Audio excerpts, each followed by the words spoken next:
నమస్కారం.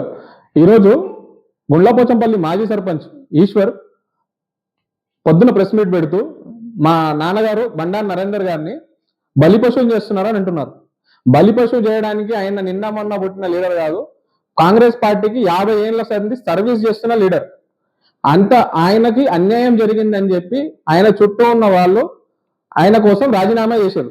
సెకండ్, ఇంకోటి ఆయన బలిపశువుని చేసింది శ్రీనివాస్ యాదవ్ గారు కాదు, లేకపోతే ఆయన ఇంకా రాజీనామా చేసిన వాళ్ళు కాదు. ఒకసారి నిన్ను సర్పంచ్ చేసినప్పుడు నువ్వు వేరే పార్టీలకు పోయి మా నాన్నగారినే కాకుండా మొత్తం కాంగ్రెస్ పార్టీని బలిపశువుని చేసింది మీరు. ఆ చరిత్ర మీది. దాని తర్వాత మీరేమంటున్నారు, ఫోర్జరీ చేసింది శ్రీనివాస్ యాదవ్ లేకపోతే టీపీసీసీ ప్రెసిడెంట్ చేసిండో తెలియాలి, పోలీస్ స్టేషన్ లో కంప్లైంట్ ఇవ్వమని చెప్తున్నారు కదా. నా సలహా ఏంటంటే మీరే వెళ్ళి పోలీస్ స్టేషన్ లో ఆ కంప్లైంట్ ఏంటో ఇవ్వండి.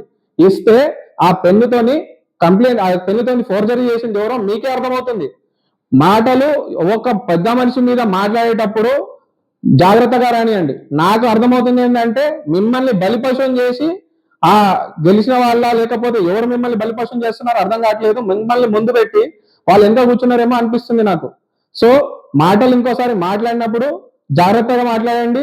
నరేందర్ అని సంబోధించకుండా కొంచెం నిన్న మొన్న వచ్చిన వారిని గారితో సంబోధించి ఇప్పుడు మిమ్మల్ని గెలిపించిన నరేందర్ అని సంబోధించడం కొంచెం మీ రాజకీయంగా మీరు పెద్ద నాయకుడు కావాలని అందరు కోరుకుంటున్నారు.